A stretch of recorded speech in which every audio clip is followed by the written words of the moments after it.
Pemirsa, Kejaksaan Agung membongkar dugaan kasus suap kasasi Ronald Tanur yang melibatkan mantan pejabat Mahkamah Agung Zarof Richard. Selain menangkap Zarof Richard, Kejaksaan Agung menyita uang tunai hampir 1 triliun rupiah beserta dengan emas seberat 51 kg.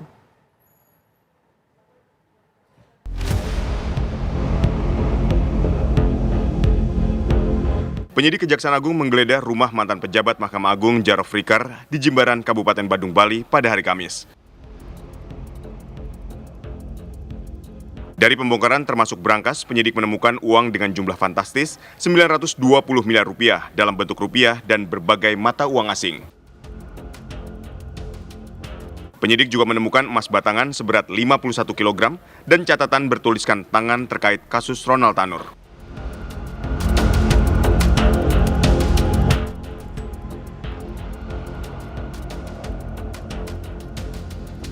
Kejagung mengungkapkan Zarof memanfaatkan jabatannya untuk mengurus sejumlah kasus di Mahkamah Agung, termasuk diduga terlibat penyuapan bersama pengacara Ronald Tanur bernama Lisa Rahmat.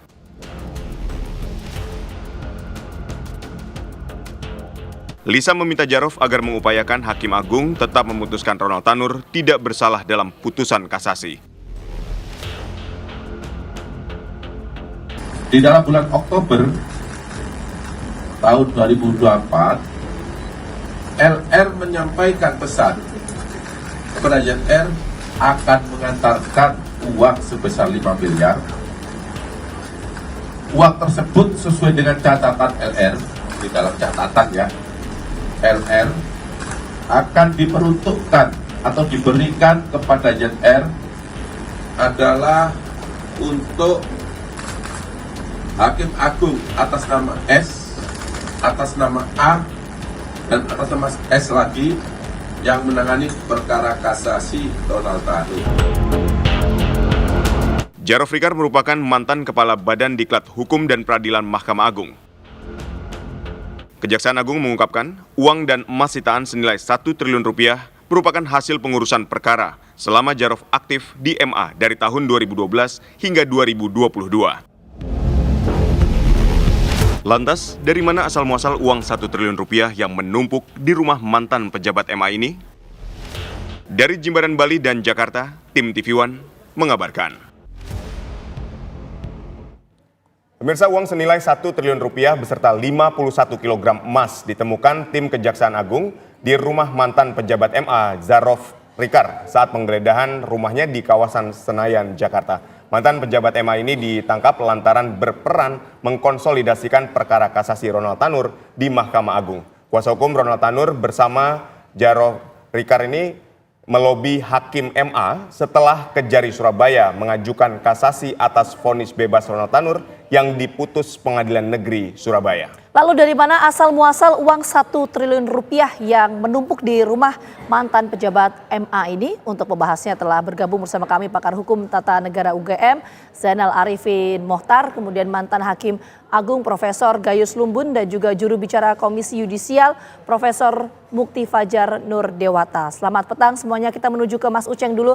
Mas Uceng, kalau kita lihat adanya uang senilai 1 triliun rupiah ini, bagaimana proses untuk penelusuran asal-muasal uang ini, termasuk aliran dananya? Satu, yang pertama kita harus kasih catatan ya, bahwa kasus ini sebenarnya menunjukkan betapa kekuasaan kehakiman kita masih banyak jual beli di dalamnya, masih banyak permainan di dalamnya. Walaupun pada saat yang sama pengungkapan ini menjadi menarik. Dari mana asal usulnya? Karena kalau dikaitkan dengan kasus Ronald Tanur, saya kira tidak sebesar itu yang dibicarakan maupun yang diperjanjikan gitu. Nah, maka menarik untuk melihat bagaimana proses kejaksaan melakukan penangkapan ini, pengungkapan perkara ini. Karena kan saya khawatir ini malah berujung ke arah proses yang tidak proses pra-peradilan atau proses-proses yang menolak proses pengungkapannya oleh Kejaksaan Agung ya. Tapi kalau kita lihat kan yang bisa disangkakan secara langsung berkaitan dengan perkara korupsi tentu saja jumlah uang yang dijanjikan ke Ronald Tanur. Nah, selebihnya itu pasti menjadi catatan.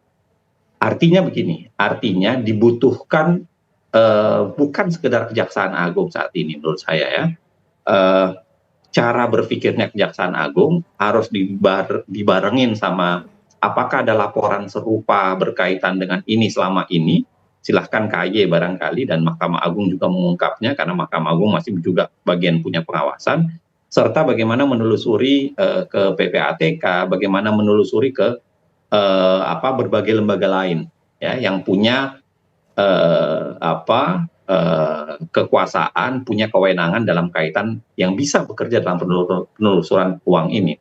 Tapi yang paling penting menurut saya sebenarnya adalah ini adalah gambaran potret sesungguhnya dari sebuah penegakan hukum kita. Bisa dibayangkan akumulasi dari 1 triliun itu kalau dirata-ratakan saja misalnya seperti dalam kasus Ronald Tanur yang dibicarakan 5 sampai 10 miliar ada pembicaraan itu, misalnya dirata-ratakan dengan semua kasus, berarti kurang lebih ada berapa ratus ya atau ada berapa ribu sebenarnya perkara yang dimainkan yang dikerjakan oleh orang yang dicurigai dilakukan oleh oknum tersebut. Nah, maksud saya adalah lagi-lagi jangan sampai terpaku pada ke Ronald Tanur saja. Karena kan itu kalau terpaku ke Ronald Tanur, bahayanya adalah dengan seketika bisa banyak perdebatan berkaitan dengan hukum acara, berkaitan dengan proses pengungkapan, berkaitan dengan bagaimana jaksa mengerjakan kasus itu. Ya, karena tentu ada perdebatan secara mekanisme penggeledahan, lalu kemudian penahanan atau penanganan tersangka, ada banyak perdebatan di situ. Tapi sekarang kita harus berpikir di belakangnya. Berpikir di belakangnya itu yang saya bilang tadi, harus dikembangkan dengan melibatkan semua sektor, melibatkan semua kelembagaan, karena saya kira ini bukan hanya sekedar berkaitan dengan Kejaksaan Agung saja. Ini berkaitan dengan KPK, kepolisian, PPATK, berkaitan dengan Mahkamah Agung, berkaitan dengan KY. Mari dibuka kembali. Bahkan saya kira KY bisa coba raba-raba deh. KY dan Mahkamah Agung yang bisa tadi coba kami tangkap dari Mas Uceng ini, kasus-kasus. yang tadi menarik yang disampaikan Mas Uceng, nilai 1 triliun rupiah ini kalau untuk kasus Ronald Tanur saja nampaknya tidak sebesar itu. Tadi Mas Uceng menyampaikan seperti itu. Saya mau menuju ke Prof. Gayus. Prof. Gayus, kalau kita melihat mengenai nominalnya 1 triliun rupiah ini, apakah potensinya untuk satu kasus saja atau seperti apa? Kalau menurut Prof. Gayus? Ya, tentu saya tidak bisa membayangkan bagaimana jumlah sekian ini untuk sebuah keperluan yang merusak tatanan peradilan. Saya lebih berpendapat untuk kita membenahi atau melakukan pembenahan di dunia peradilan. Ini lebih penting bagi saya karena kalau apa yang kita akan bayangkan, ini satu integrated criminal justice system. Ini sangat luas kaitan-kaitannya, tetapi saya tidak fokus kepada pelaku yang memperantarain masalah ini. Saya lebih fokus pada hakim. Karena bagi saya penyidik boleh salah, penuntut umum boleh salah, tapi hakim tidak boleh salah. Termasuk tidak boleh menerima iming-iming dan sebagainya oleh semua pihak. Ini kebetulan diindikasikan seorang mantan pejabat Mahkamah Agung. Tukang parkir di Mahkamah Agung pun pernah diberitakan juga bisa menjadi perantara. Artinya apa? Mari kita benahi bagaimana pembenahan kepada dunia peradilan. Saya berpendapat bahwa hakim itu sebenarnya satu sosok pejabat negara yang mempunyai tanggung jawab dan kewenangan untuk menghukum orang. Nah, di sini persoalannya. Sehingga kalau carut-marut ini sudah ramai di masyarakat. Pengadilan seperti bursa transaksional, ini sudah masih dipahami seperti itu. Saya pada tahun 2014 dan 2016 mencuatkan agar ada eksaminasi tentang kasus yang diputus yang tidak wajar. Harus ada pembenahan di peradilan ini dari hakim-hakim, dari PN, PT, sampai Mahkamah Agung sendiri.